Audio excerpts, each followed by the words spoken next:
Sanctus, Sanctus,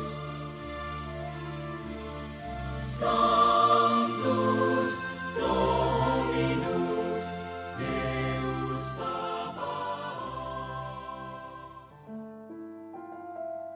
Salam jumpa kembali saudara-saudariku yang terkasih dalam Tuhan kita Yesus Kristus. Salam sejahtera untuk kita semua. Berkat Allah yang Maha Kuasa senantiasa menyertai kita. Hari Sabtu tanggal 29 Juli tahun 2023 adalah peringatan wajib Santa Marta, Maria dan Lazarus. Kisah tentang Marta pada Yohanes 11 ayat 1-44,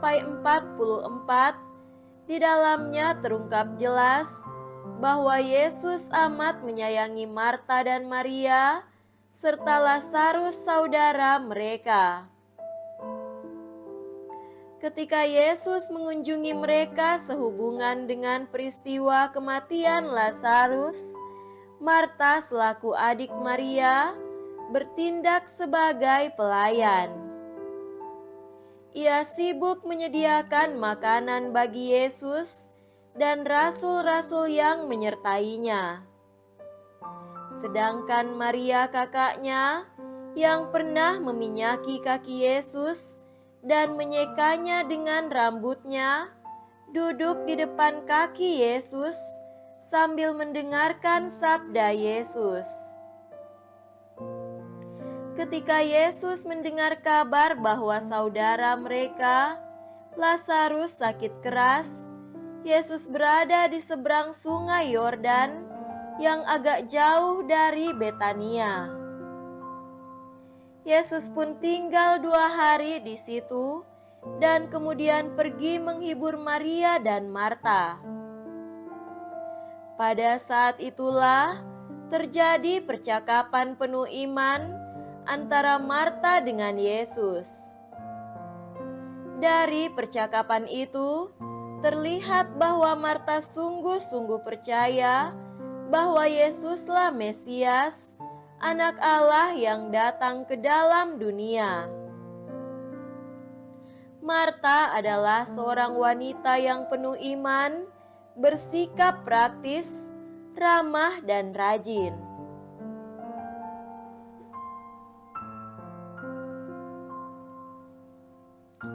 Marilah kita mendengarkan dan merenungkan bacaan-bacaan kitab suci. Bacaan pertama dari surat pertama Rasul Yohanes, bab 4, ayat 7-16. Anak-anakku yang terkasih, marilah kita saling mengasihi, sebab kasih itu berasal dari Allah. Dan setiap orang yang mengasihi lahir dari Allah dan mengenal Allah. Barang siapa tidak mengasihi, ia tidak mengenal Allah, sebab Allah adalah kasih. Dalam hal inilah kasih Allah dinyatakan di tengah-tengah kita, yaitu bahwa Allah telah mengutus anaknya yang tunggal ke dunia, supaya kita hidup olehnya. Inilah kasih itu, bukan kita yang telah mengasihi Allah, tetapi Allah lah yang telah mengasihi kita dan telah mengutus anaknya sebagai silih bagi dosa-dosa kita. Anakku terkasih, jikalau Allah sedemikian mengasihi kita, maka haruslah kita pun saling mengasihi.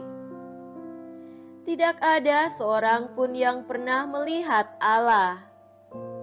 Tetapi jika kita saling mengasihi, Allah tetap di dalam kita dan kasih-Nya sempurna di dalam kita. Beginilah kita ketahui bahwa kita berada di dalam Allah dan Dia di dalam kita, yakni bahwa Ia telah mengaruniai kita mendapat bagian dalam Roh-Nya. Kami telah melihat dan bersaksi bahwa Bapa telah mengutus Anak-Nya menjadi juru selamat dunia. Barang siapa mengaku bahwa Yesus adalah Anak Allah, Allah tetap berada di dalam Dia dan Dia di dalam Allah. Kita telah mengenal dan telah percaya akan kasih Allah kepada kita.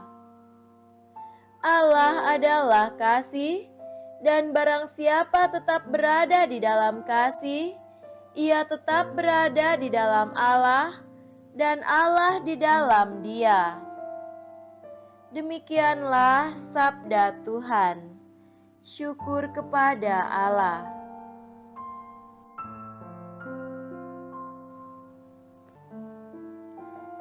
Semoga Tuhan beserta kita sekarang dan selama-lamanya.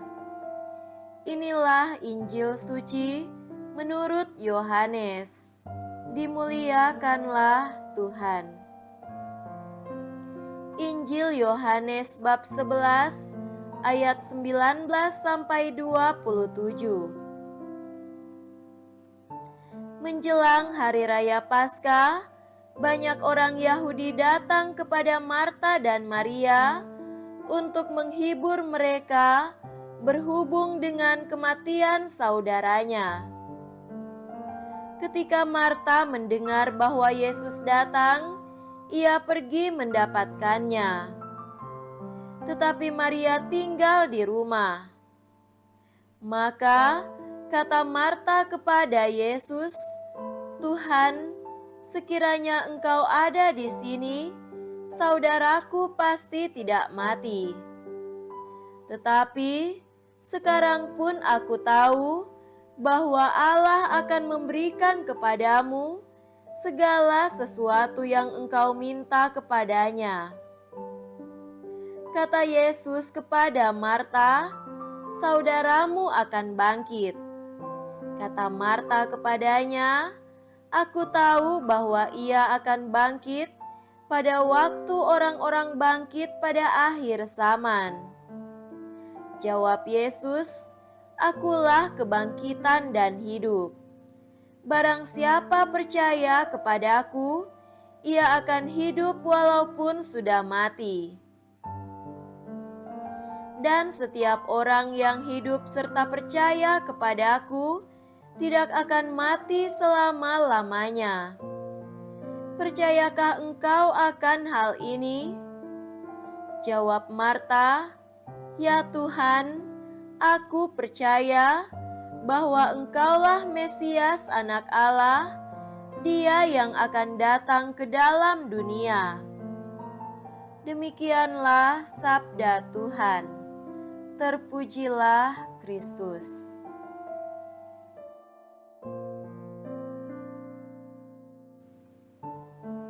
Saudara-saudariku yang terkasih dalam Tuhan kita Yesus Kristus, tema renungan kita pada hari ini adalah model pribadi-pribadi beriman.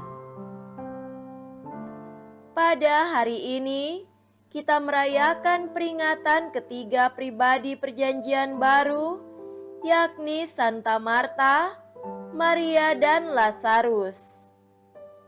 Semula perayaan liturgi gereja hanyalah berfokus pada Santa Marta.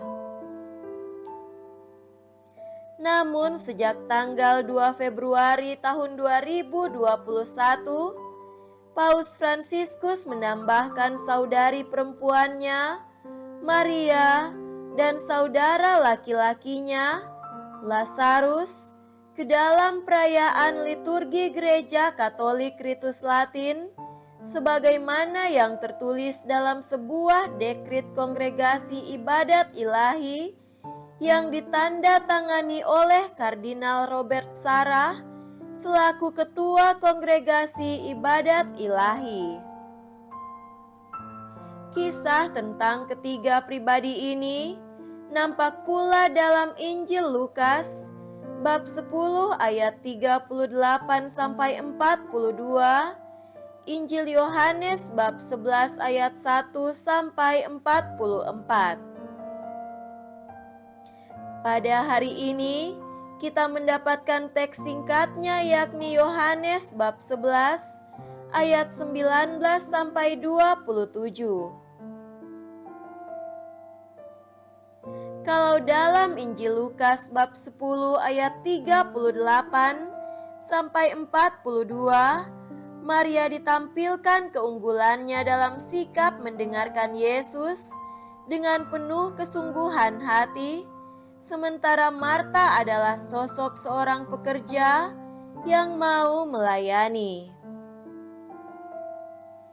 Kini pada Injil Yohanes bab 11 ayat 1 sampai 44, kita mengenal Marta sebagai sosok yang penuh iman. Mereka tinggal di Betania, kira-kira 2 mil atau sekitar 3 kilometer jauhnya dari Yerusalem.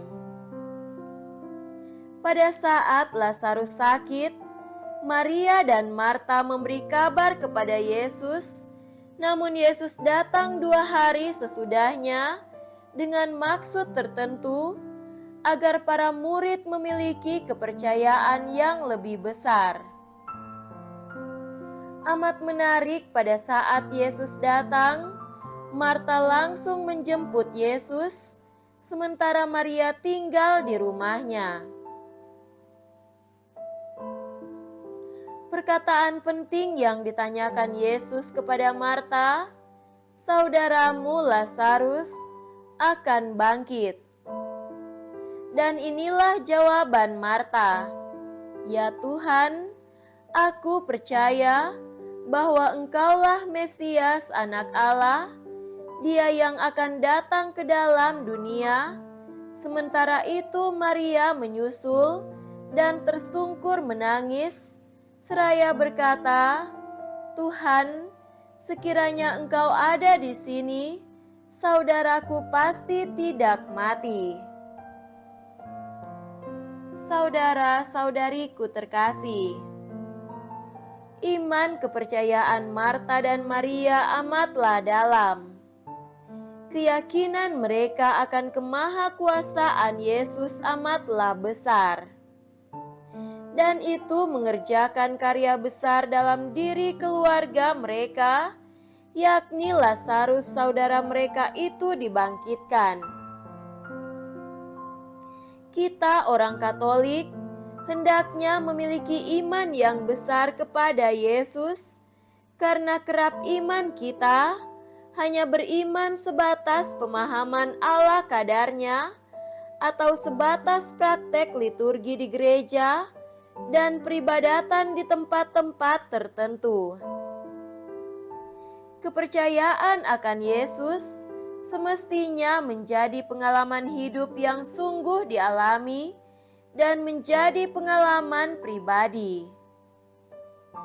Kita bisa mencapainya lewat kecintaan kita yang semakin besar akan Yesus, mengambangkan hidup rohani yang dalam, di mana kita berpasrah pada kehendak Allah dan membiarkan diri kita dituntun oleh Roh Allah untuk berjalan di jalan yang benar dan mengerjakan rupa-rupa kebaikan.